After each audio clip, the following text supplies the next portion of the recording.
After her dad, who was a secret trillionaire, died, her husband divorced his crippled wife to marry her best friend, unaware of her $1 trillion inheritance. But what she did when his mother begged would shock him in ways no amount of money could prepare him for.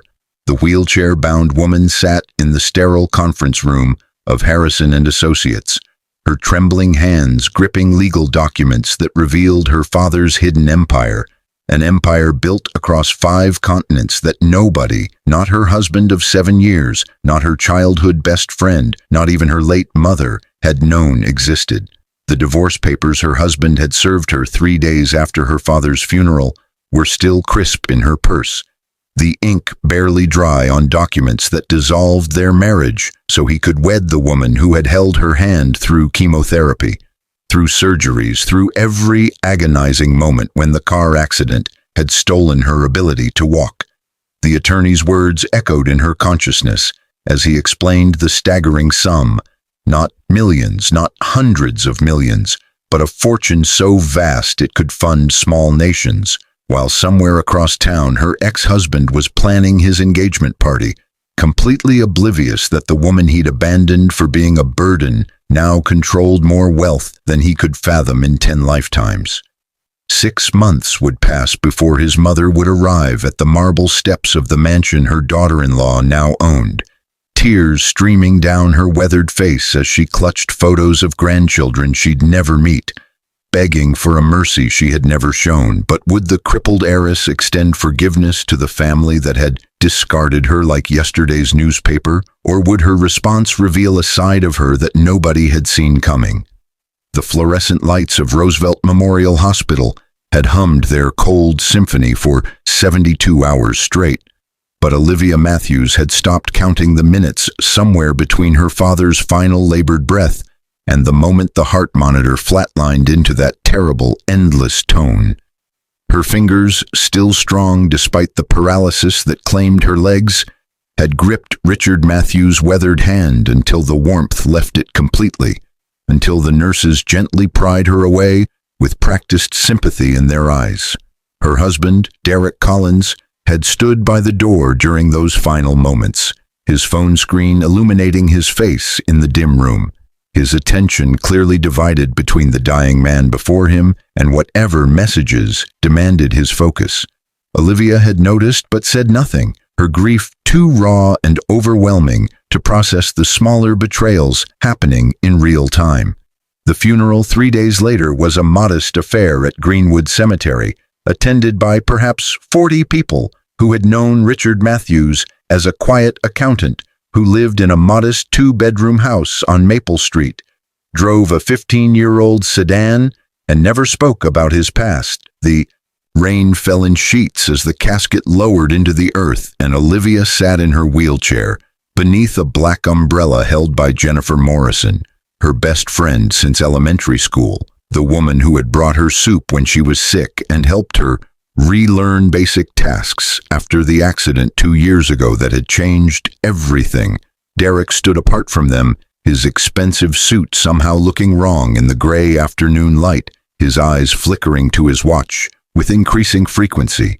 What Olivia couldn't have known, what nobody attending that funeral could have possibly suspected, was that Richard Matthews had lived a double life so elaborate, so carefully constructed, that even the FBI's Financial Crimes Unit would later marvel at its complexity.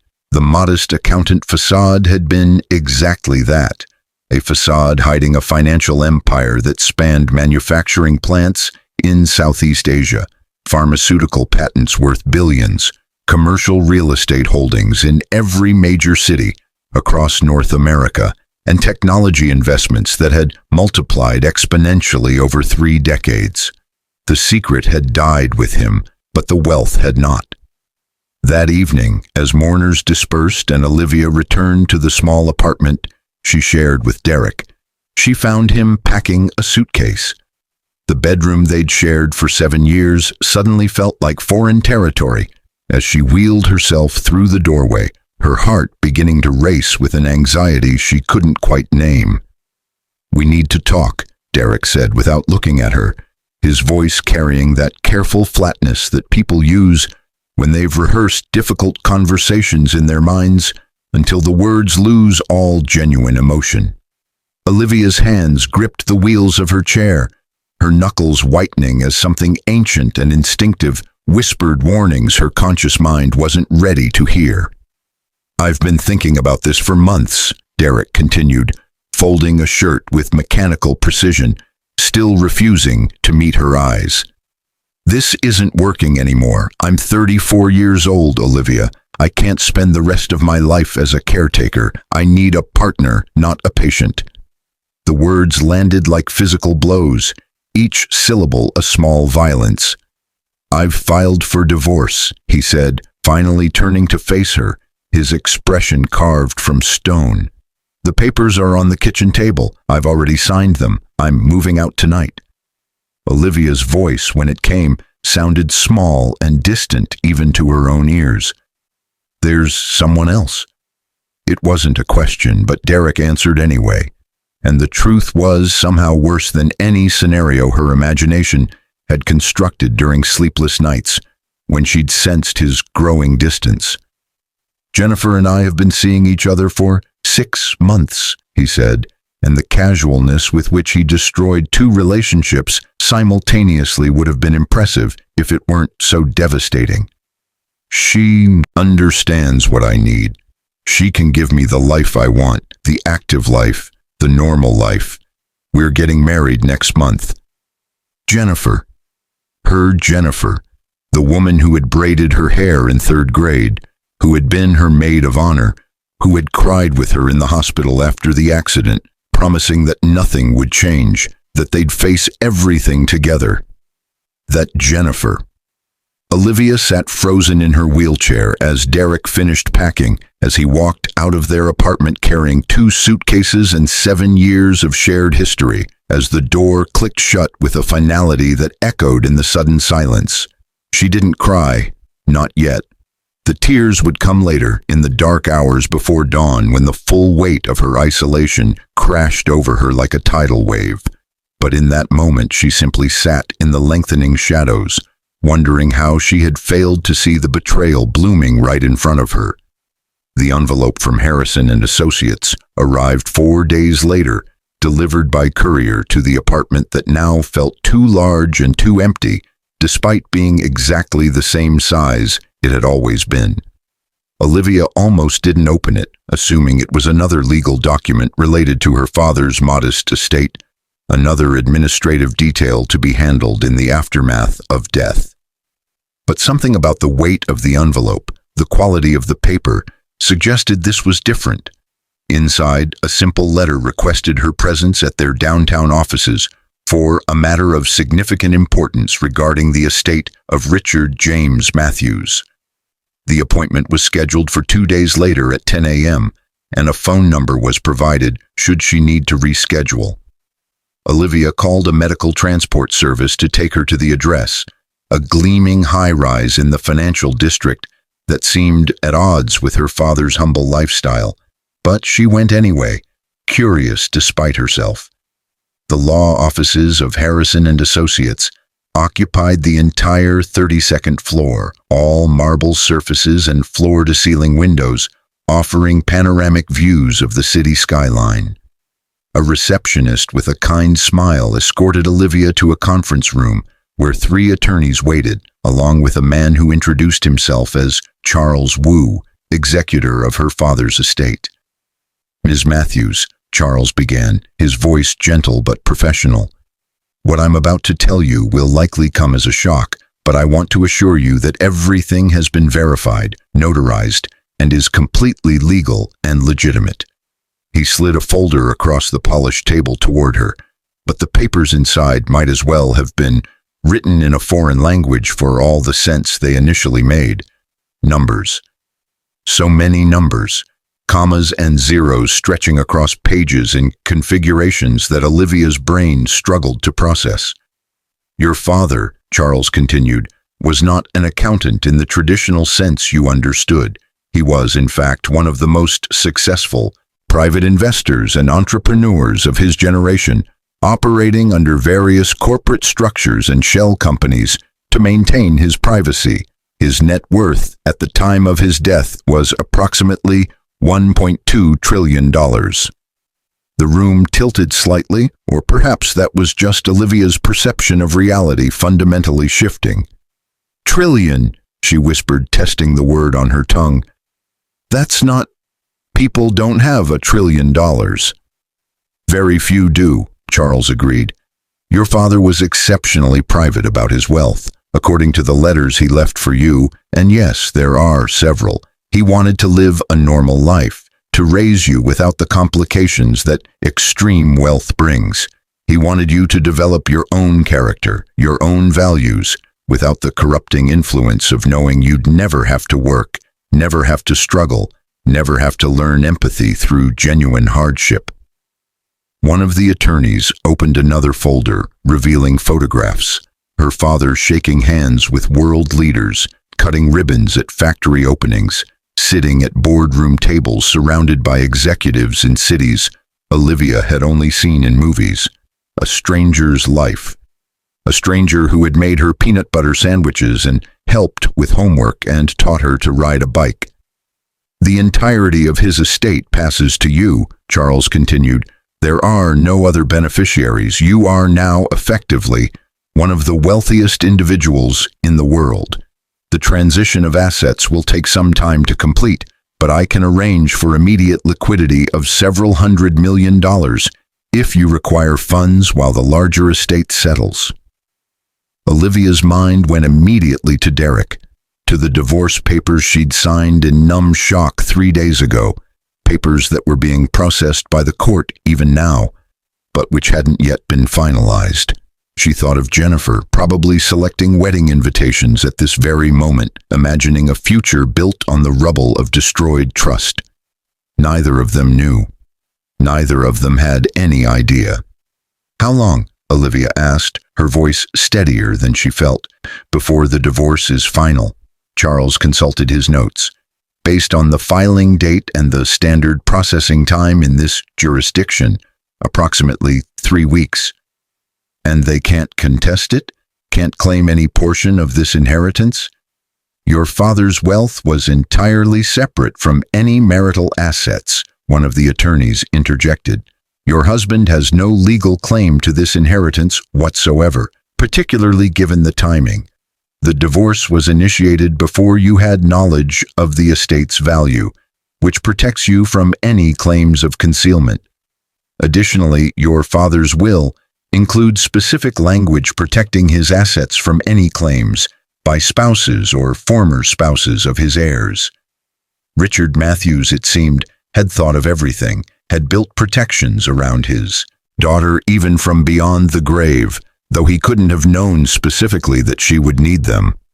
Over the following weeks, Olivia's life transformed in ways that would have seemed impossible from the perspective of the woman who'd sat in that hospital room watching her father die. She moved from the cramped apartment to a penthouse overlooking Central Park, purchased outright for $45 million without blinking.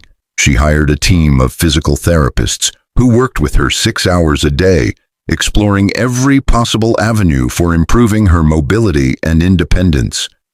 She established a foundation in her father's name, dedicating $1 billion to spinal injury research and accessibility infrastructure. But she did it quietly, through lawyers and intermediaries, maintaining the privacy her father had valued. Most importantly, she said nothing to Derek or Jennifer about her changed circumstances. The silence was strategic, deliberate, and deeply satisfying in ways that surprised her. She watched from a distance as they announced their engagement on social media, as Jennifer posted photos of her ring with captions about finding true love and second chances. She observed as Derek changed his relationship status and wrote saccharine posts about meeting his soulmate. The temptation to reveal the truth was overwhelming at times, but Olivia resisted, understanding that timing would be everything, that the sweetness of eventual revelation would be directly proportional to how long she waited. The divorce was finalized on a Tuesday in October, processed through the court system with bureaucratic efficiency.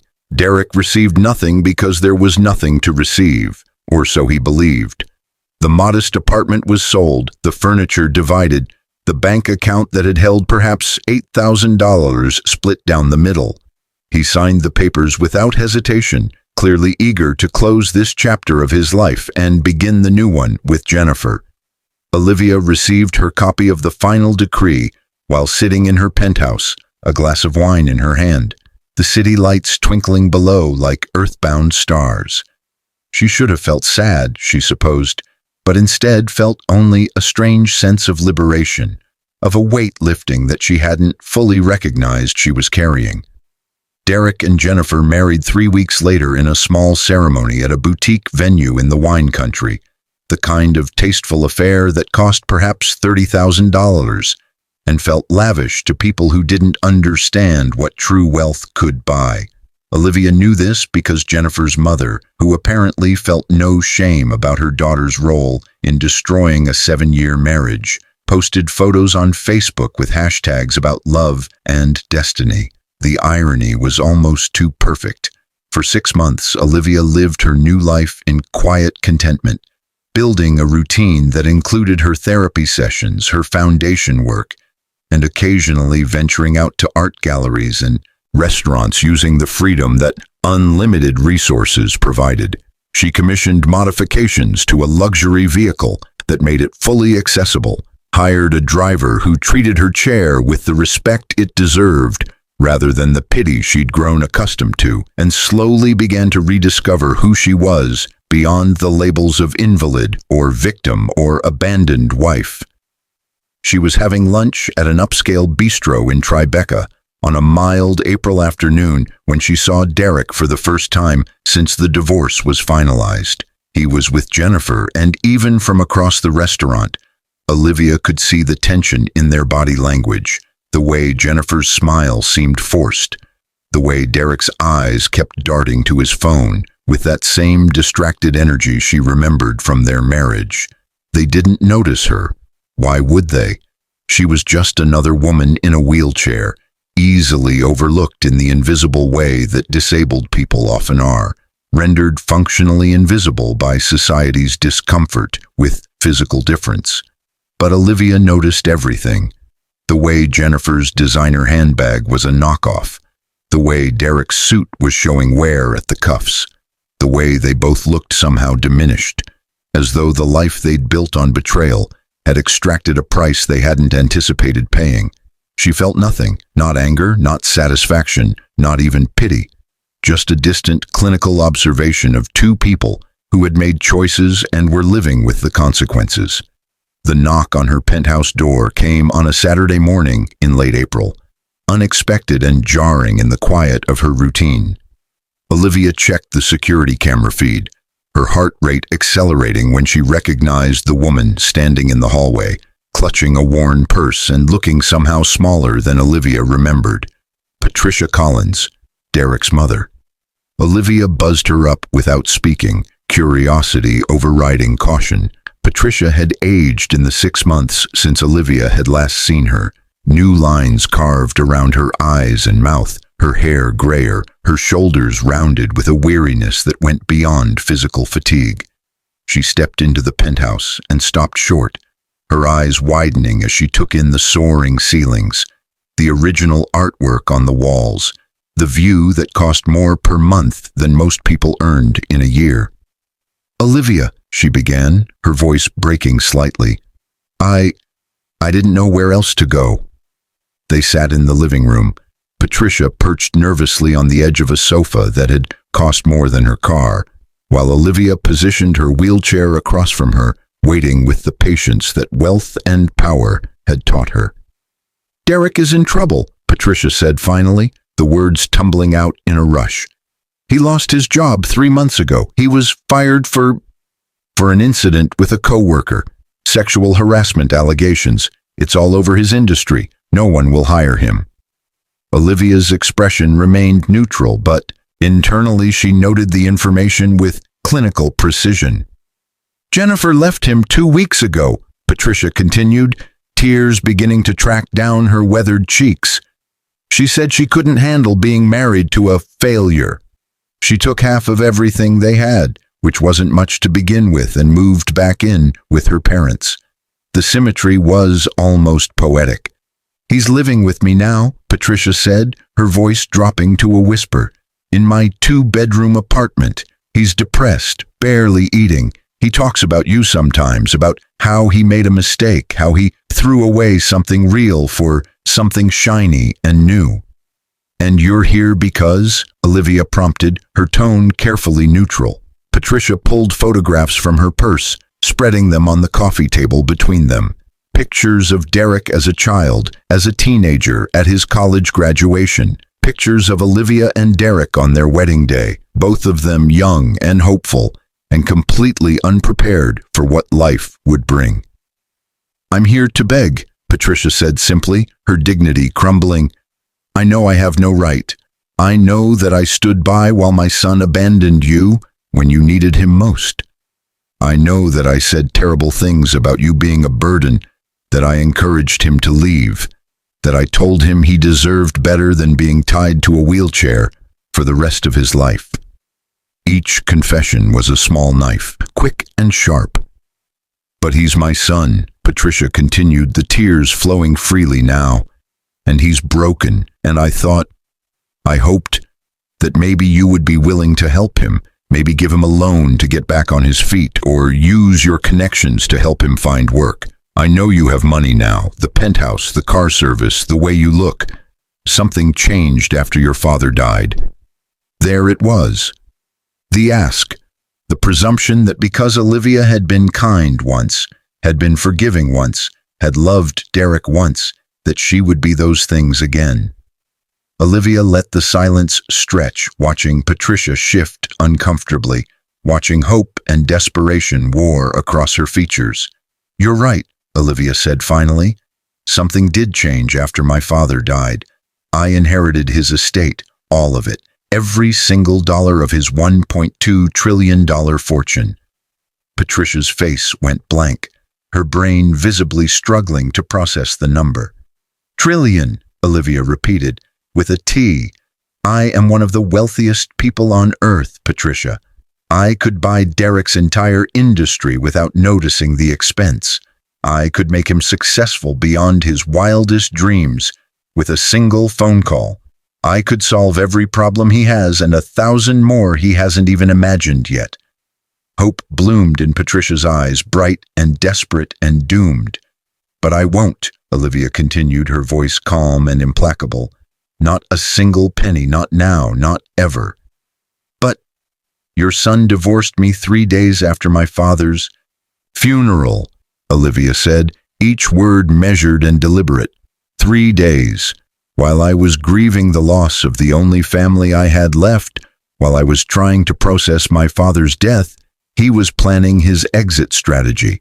He served me divorce papers because I was a burden, because my disability made me less than human in his eyes, less deserving of love and partnership.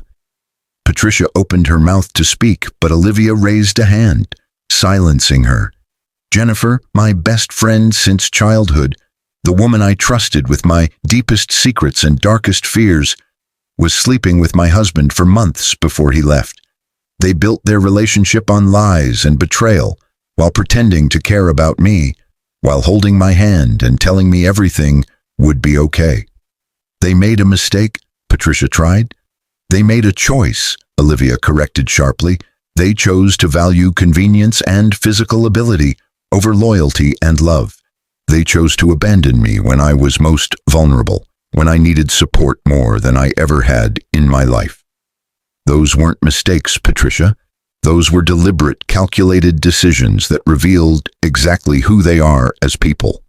The older woman was crying openly now, but Olivia felt no sympathy, only a cool clarity that came from having months to process her pain, to transform her grief into something harder and more durable.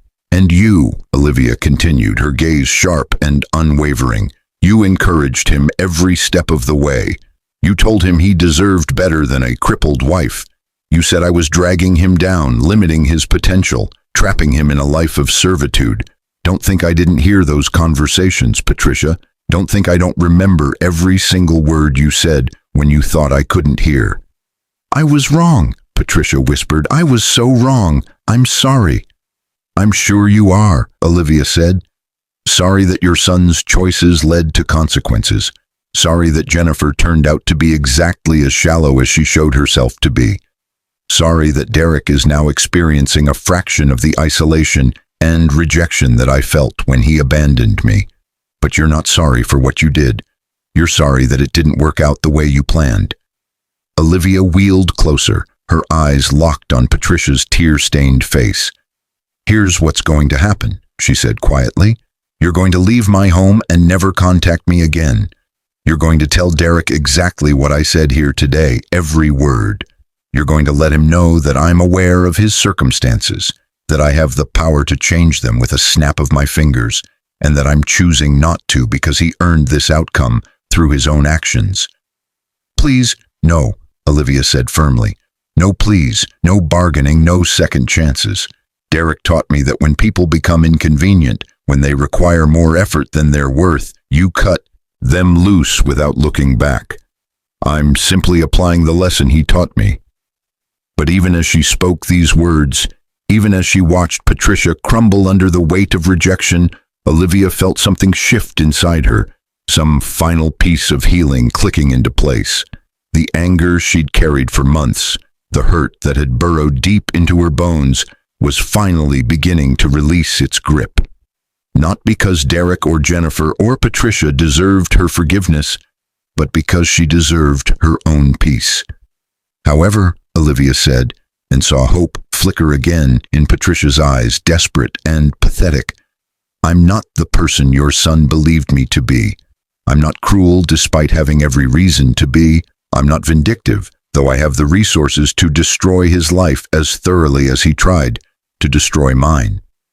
She wheeled to her desk, withdrew a business card, and handed it to Patricia. "This is the contact information for my foundation's employment program. We help people who've made mistakes rebuild their professional lives. If Derek genuinely wants to change, if he's willing to undergo counseling, to take accountability for his actions, to demonstrate real growth and understanding of why his behavior was unacceptable, then he can apply through the proper channels like anyone else." Patricia stared at the card as though it might disappear. "I'm not promising anything," Olivia clarified. "He'll go through the same vetting process as every other applicant. He'll have to prove he's worth the investment. And if he gets in, he'll work for every single opportunity the program provides, without special treatment, without shortcuts, without any acknowledgement of his connection to me." "I thank you," Patricia whispered. "Don't thank me," Olivia said. "I'm not doing this for Derek or for you. I'm doing this because my father spent his life believing that people deserve second chances if they're willing to earn them, and because I want to honor his memory by being the person he raised me to be, not the person Derek's betrayal almost turned me into." Patricia left shortly after, clutching the business card like a lifeline, and Olivia sat alone in her penthouse as the afternoon sun painted the city in shades of amber and gold. She thought about her father, about the empire he'd built in silence, about the lessons he'd taught her about dignity and strength and the difference between justice and revenge. She thought about Derek probably sitting in his mother's apartment at this very moment, waiting to hear whether his ex-wife, the woman he'd discarded like trash, would save him from the consequences of his own choices. And she thought about herself, about the journey from that hospital room where everything fell apart to this moment of power and clarity, about how suffering had revealed depths of resilience she hadn't known she possessed. 3 months later, Derek's application to the Foundation's employment program was denied. The review committee, who had no idea of his connection to Olivia, cited concerns about his failure to take genuine accountability for his past actions, noting that his essays and interviews showed more self-pity than self-awareness, more excuses than understanding. Olivia read the rejection letter without emotion, then filed it away and returned to her work. She had a foundation to run, research to fund, lives to change in ways that mattered. She had physical therapy sessions that were slowly, incrementally expanding her mobility, and a team of doctors exploring experimental treatments that might one day give her back what the accident had taken. She had a future that was hers alone to define, built not on the validation of others but on the solid foundation of her own worth and her father's incredible legacy. And that, she realized as she looked out over the city that was now hers, in ways Derek would never comprehend, was more than enough. The story of Olivia Matthews didn't end with revenge or reconciliation, didn't conclude with dramatic confrontations or tearful reunions. It simply continued day by day as she built a life that honored both the woman she'd been and the woman she was becoming. Wealthier than most people could imagine, but more importantly, richer in the ways that actually mattered. And somewhere across the city, in a cramped apartment that smelled of failure and regret, Derek Collins learned the hardest lesson of his life: that some doors, once closed, remain locked forever, and that the price of cruelty is often paid in currencies that money can never purchase: loneliness, regret, and the permanent knowledge of what might have been if only he'd chosen differently when it mattered most. The inheritance we choose. 5 years after Patricia Collins walked out of that penthouse carrying a business card and a lesson in consequences, Olivia Matthews sat in a different conference room, this one at the headquarters of the Matthews Foundation for Accessibility and Human Dignity, a gleaming building in Lower Manhattan that she'd designed from the ground up with universal accessibility as its core principle. The foundation had grown beyond even her ambitious initial vision. What had started as a billion-dollar commitment to spinal injury research had evolved into a comprehensive organization that addressed the systemic barriers facing people with disabilities across every sector of society. But today's meeting was special, focused on reviewing the 5-year outcomes of their flagship program, the Second Chances Initiative. We've served 3,147 individuals through the program, reported Dr. Amanda Chen, the Foundation's program director, pulling up data on the screen. The retention rate is 73%, significantly higher than industry standards. Of those who completed the full program, 89% are still employed 2 years later, and average income has increased by 340%. Olivia scanned the statistics with satisfaction, but what caught her attention was the narrative summary section, the stories behind the numbers. There was Marcus, a former Wall Street trader who'd lost everything to addiction and had rebuilt his life as a financial literacy educator for underserved communities.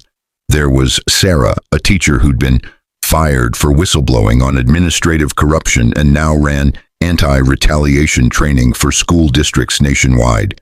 There was James, convicted of white-collar crime at 25, who'd served his time and now headed the Foundation's Criminal Justice Reform Initiative. Each story was different, but they all shared common threads: genuine accountability, demonstrated growth, and commitment to using their second chances, not just to rebuild their own lives, but to help others avoid their mistakes. "What about the rejections?" Olivia asked. "What have we learned from those who didn't make it through the program?" Dr. Chen pulled up another dataset. The primary predictor of failure isn't the severity of the original mistake, it's the individual's locus of control. Those who blame external circumstances, who see themselves primarily as victims, who haven't internalized their role in creating their situations, they almost universally fail to complete the program or succeed in placement. Olivia thought about Derek, about his rejection letter, about the reports she'd received through appropriate channels that he'd tried to reapply twice more, each application showing the same patterns of externalization and self-pity. The committee had rejected him each time, and Olivia had never intervened, trusting the process she'd created to function without her personal influence. "The data suggests something important," Dr. Chen continued. Redemption isn't something we can give people. It's something they have to choose for themselves. And that choice requires a level of brutal honesty that many people never achieve. The power of boundaries. After the meeting, Olivia reviewed a case that had been flagged for her attention, not because it required her decision, but because the program coordinators thought she'd find it instructive. A woman named Rebecca had applied to the program after her husband divorced her. She'd been caught having an affair with her best friend's husband, and the resulting scandal had cost her both her marriage and her career in a small, tight-knit industry. Her application essay was remarkable in its honesty. "I destroyed 2 families because I was selfish and cowardly," Rebecca had written. "I told myself stories about true love and destiny to justify betraying people who trusted me. I blamed my marriage, blamed my ex-husband's work schedule, blamed everything except my own choices. It took losing everything, my marriage, my children's respect, my career, my reputation, to finally look in the mirror and see who I'd become." The essay continued for several pages, detailing not just what she'd done but why, examining the thought patterns and justifications that had allowed her to betray her values. She didn't ask for sympathy or make excuses. She simply laid out the truth and explained what she'd learned from the ruins of her life. The committee had accepted her into the program. Reading Rebecca's journey, Olivia reflected on something she'd learned in her own healing. Boundaries aren't punishment, they're protection. When she'd refused to help Derek, when she'd closed the door on Patricia's pleas, she hadn't been acting from cruelty, but from self-preservation and wisdom. Some people mistake kindness for an obligation to absorb abuse, to set themselves on fire to keep others warm. But true kindness, Olivia had learned, requires the discernment to know when helping someone actually enables their dysfunction, when forgiveness without accountability becomes complicity in ongoing harm. Derek hadn't needed her rescue. He'd needed to face the full consequences of his choices long enough to decide whether he wanted to change. So far, he'd chosen comfort over growth, chosen blame over accountability, and those were his decisions to make, but they didn't obligate her to cushion the impact. The disability paradox. One of the Foundation's most successful initiatives had become the Disability Leadership Institute, a program that trained people with disabilities for executive and leadership positions across industries. The resistance Olivia had encountered when launching this program had been illuminating. "But won't it be harder for them?" one well-meaning board member had asked. "Don't we need to focus on helping them find appropriate work?" The condescension was so ingrained, the speaker didn't even recognize it. Olivia had learned something profound through her own experience. Disability reveals society's limitations more than individual limitations. The world wasn't inaccessible because wheelchairs couldn't navigate it. The world was inaccessible because it had been designed without considering wheelchairs. The problem wasn't the disability. The problem was the assumptions about disability.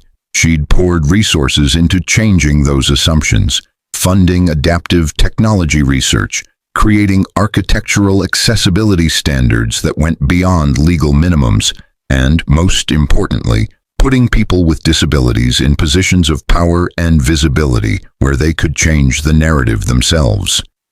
The Disability Leadership Institute graduates were now CEOs, politicians, university presidents, and cultural influencers.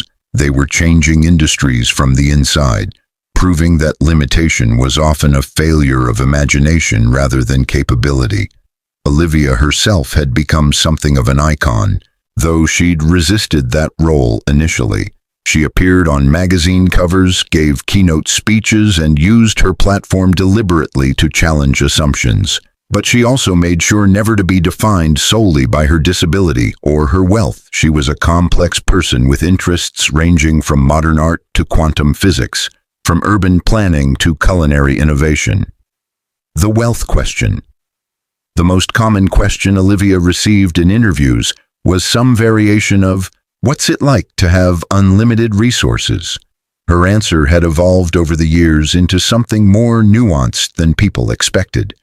Wealth solves certain problems, she'd say, but it creates others and it reveals truths about human nature that can be uncomfortable to acknowledge. The truth she'd discovered was that money amplifies who you already are. It doesn't make cruel people kind or selfish people generous. It just gives them more resources to express their existing nature. She'd seen it in herself, in the moments when she'd been tempted to use her wealth as a weapon against Derek and Jennifer, when revenge had whispered seductively about the damage she could do. But her father had taught her through his choices and his letters that true wealth wasn't about accumulation, it was about impact.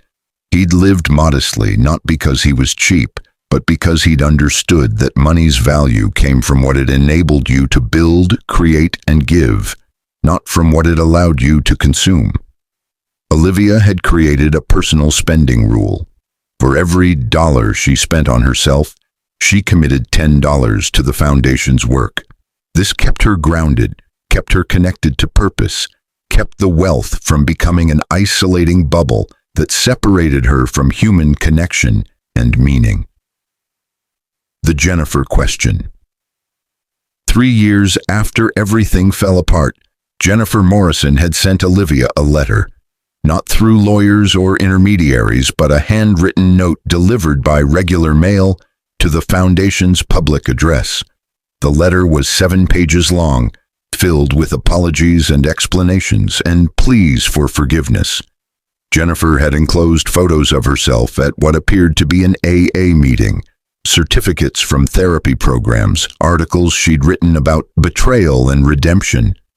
I've spent every day since then trying to understand how I became someone capable of such profound betrayal, Jennifer wrote.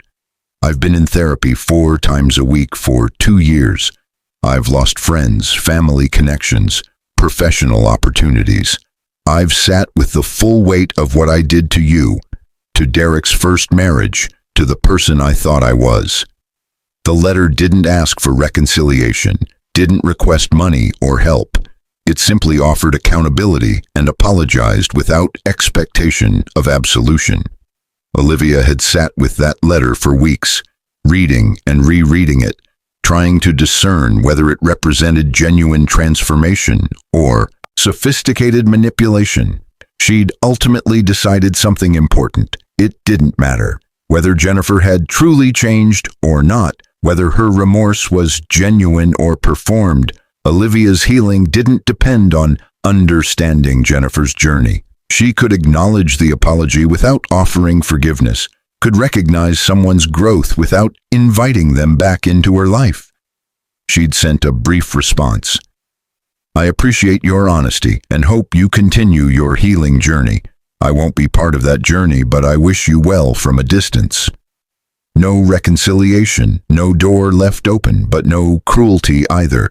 Just clear boundaries and honest acknowledgement. Some of Olivia's friends had criticized this choice. But she's clearly changed, they'd argued.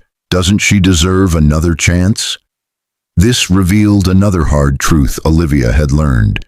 Forgiveness doesn't require reconciliation, and growth doesn't entitle someone to access they've destroyed.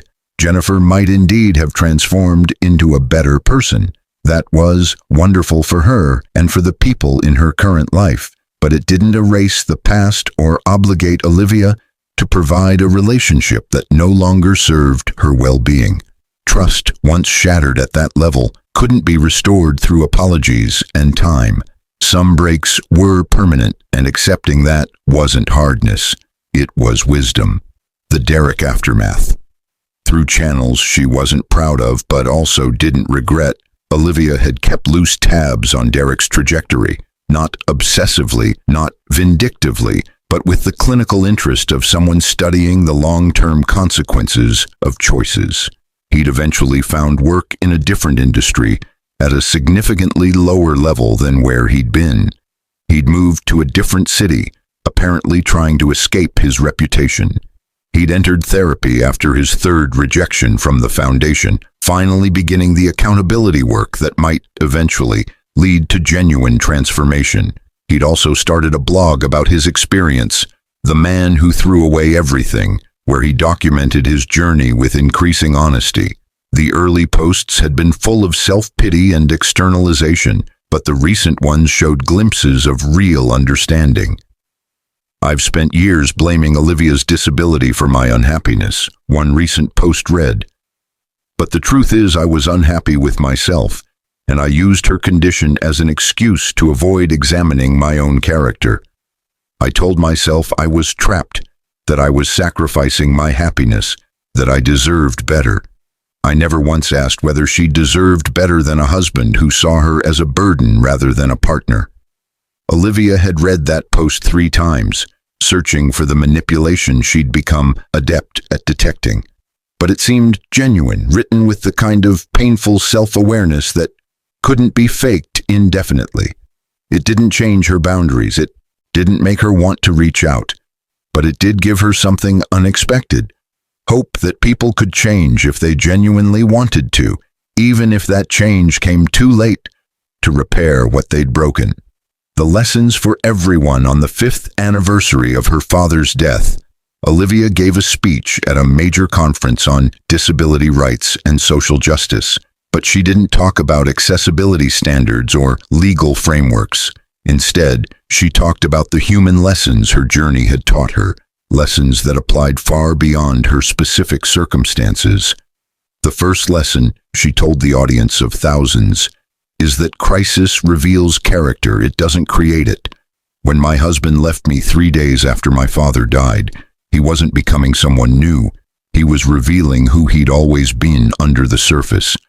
The stress of my disability and my grief simply removed the social constraints that had hidden his true nature. She paused, letting the words sink in. This means 2 things. First, pay attention to how people treat you when you're vulnerable, when you're struggling, when you can't offer them anything in return. That's who they really are.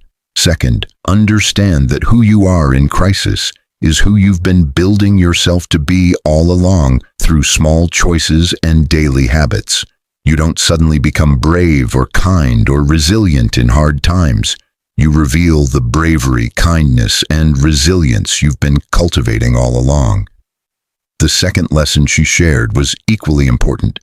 Forgiveness is not reconciliation. I've forgiven my ex-husband and my former best friend in the sense that I no longer carry active anger toward them, that I don't wish them harm, that I've released the emotional poison of sustained bitterness. But forgiveness doesn't mean I trust them again, doesn't mean I want them in my life, doesn't mean I pretend the betrayal didn't happen.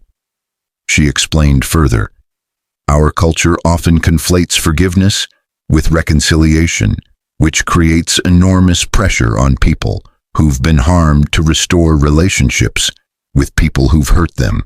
But these are separate processes. You can forgive someone for your own peace while maintaining boundaries for your own protection.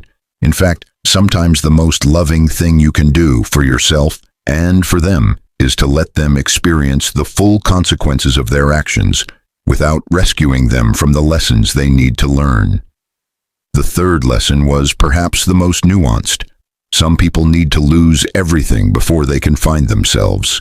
My ex-husband's loss of his job, his marriage to my former friend, his reputation, these weren't punishments I inflicted. They were consequences he earned.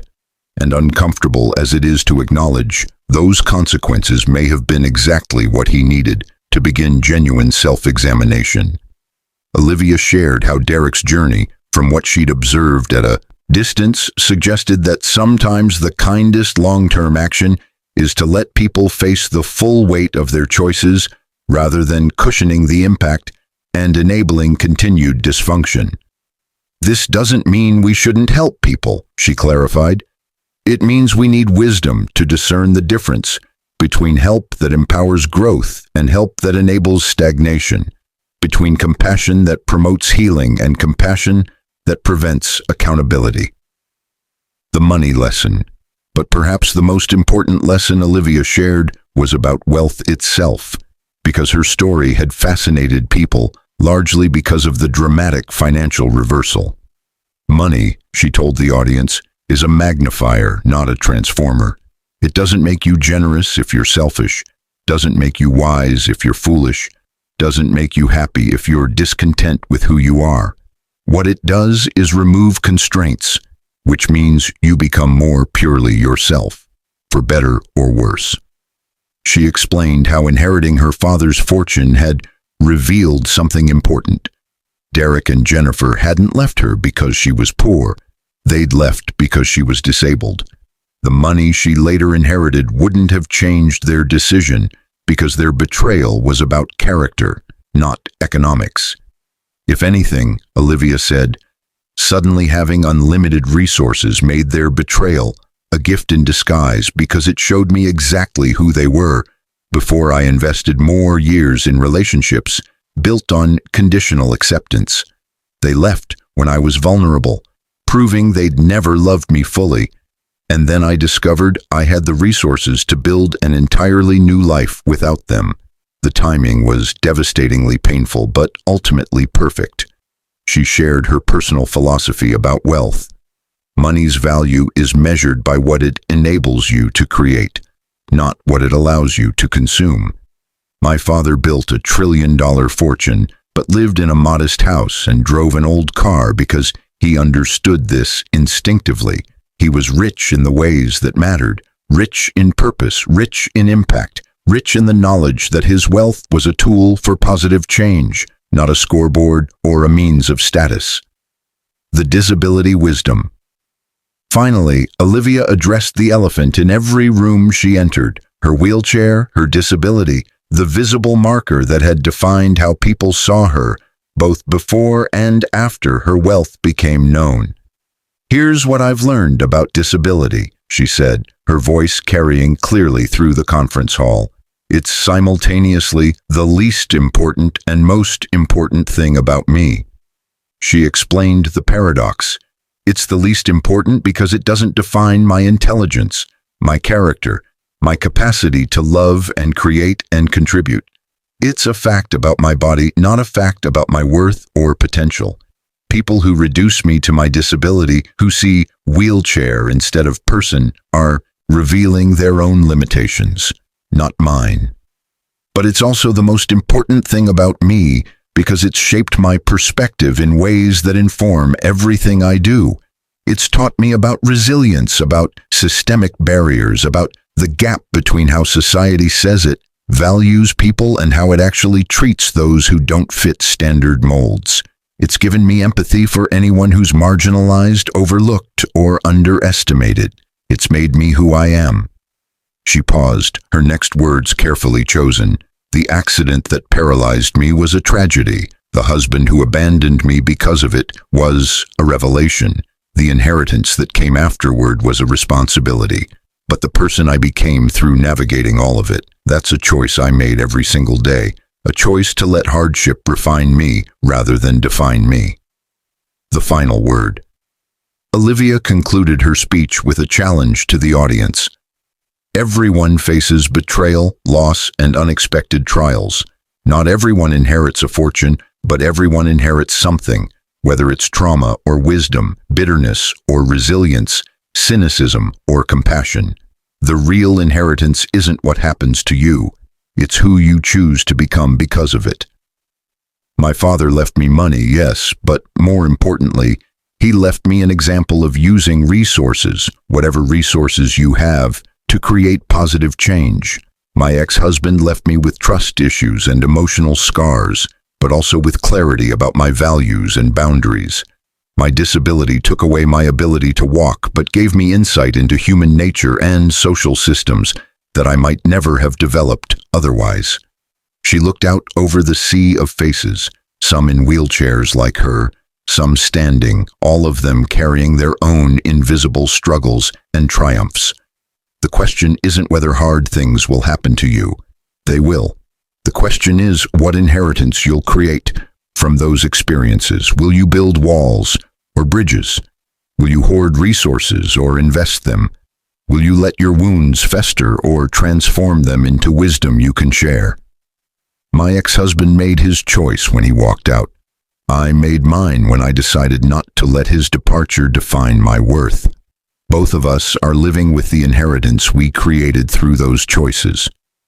Choose wisely, Olivia concluded, because the inheritance you create through your character, your choices, your response to both fortune and hardship is the only one that truly belongs to you, the only one no one can take away, and the only one that will outlast your lifetime. The standing ovation lasted for 7 minutes, but Olivia was already thinking about the Foundation's next project, about the lives that would be changed, about the inheritance she was building one day, one choice, one act of purpose-driven compassion at a time. Because that's what true wealth looks like.